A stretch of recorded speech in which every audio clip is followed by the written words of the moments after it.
everybody, Joshua here. I'm going to bring you the next installment of the JT 2.6 challenges. I'm going to run you through an AMRAP challenge, which is a workout circuit. The way this works is it's going to be 5 exercises, okay? And you're going to see how many rounds you can do in 26 minutes, okay? Each exercise is back to back, so there's no rest in between. The way the rest works is you choose to rest when you need the rest, okay? Obviously, you're trying to get as many rounds in as possible, so try not to be sat on the sofa for 5 minutes, but just take a breath, take a breather when you need it, and I'm just going to run through all the exercises now. So the first one is 10 jumping jacks. So jumping jacks, you want to make sure you get your full range of motion, okay? So make sure you touch your hands at the top every time.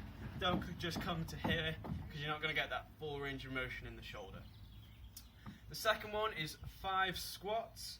So the first thing is to make sure that your feet are about hip width apart, okay? Once they're hip width apart, you push your hips back to make sure that your weight is distributed onto your heels, okay? And that means that you're not going to lose balance on your toes. So you push your hips back, and then you drop down into the squat as if you're trying to sit onto a chair, okay? If these are quite easy, you can go into a jump squat. Just make sure that when you land low in the squat and not straight-legged, because if you land straight-legged, you're going to put unnecessary pressure onto your knees, okay? Next one, is 10 leg raises. So you're going to come to your, if you have a mat or like a rug on the floor, that's fine too. So come lie down, okay? You're going to bring your legs up and back down, but don't tap the floor with your feet. Okay? That's going to work your core.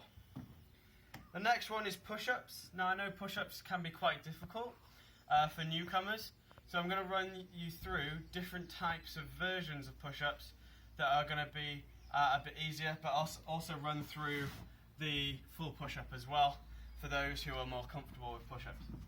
So, the full push-up, the main thing is to make sure that your hands are directly below your shoulders, and then you go down and press back up.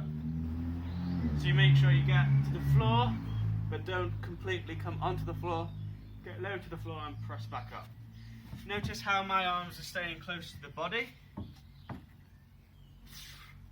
That's because my hands are directly below my shoulders. Many people might be used to arms going out wide. If that's the case and you're more comfortable with that, just make sure your arms are wider than your shoulders so that they're more naturally in that position. Otherwise, if you stay with your hands here and try to go wide, it's going to put weird and unnecessary pressure onto your shoulders. Okay? So that's the full push-up. Then we've got, it's slightly easier where you bring yourself onto your knees. Once again, hands are below the shoulders, push through, or hands are wide and arms are wide. Okay? And then the last one is the box push-up. Okay? So here, you're in this box position, and you come to the floor and tap the floor with your nose and press back up. If the full push-up's too difficult, but the easier version, so the knees and the box push-up are too easy, then you can try what is called a negative, which is a slow push, a slow half push-up essentially. So what you do, you come into your full push-up position, and you go as slow as you can into the floor. As slow as you can. Then you come to the floor. So you see how I've touched the floor. I reset and go back into it nice and slow. Okay? So that's for people who are close to being able to do a full push-up, okay, but still struggle doing a full push-up. But the regressed versions are a bit too easy. And then the last one is mountain climbers. So that's going to work your shoulders and your core as well, and a bit of your hips. So you come into a full push-up position, okay, and you bring your knees in like this. Okay? And if you get confident, you can start jogging. Okay? There's 10 of those on each leg.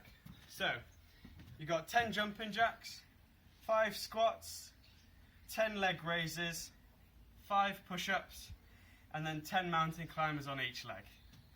Please consider donating to the Joshua Tree with any spare change that you have in support, and enjoy the challenge. See how many rounds you can do and see if you can improve on it day to day. Have fun, guys, stay positive, and I'll see you later.